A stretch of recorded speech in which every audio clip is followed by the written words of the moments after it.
Necessary resources to the community is the goal of a health and wellness event for those who live in Rockford's Coronado Haskell neighborhood. Area nonprofit Jeremiah Development put on Saturday's fair and gave away utility wagons for the first 65 families who talked with all the vendors. People could also get a free haircut and could go home with clothing or a nice meal.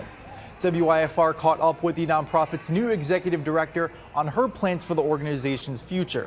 She also has a federal certification to be a counselor for housing and urban development.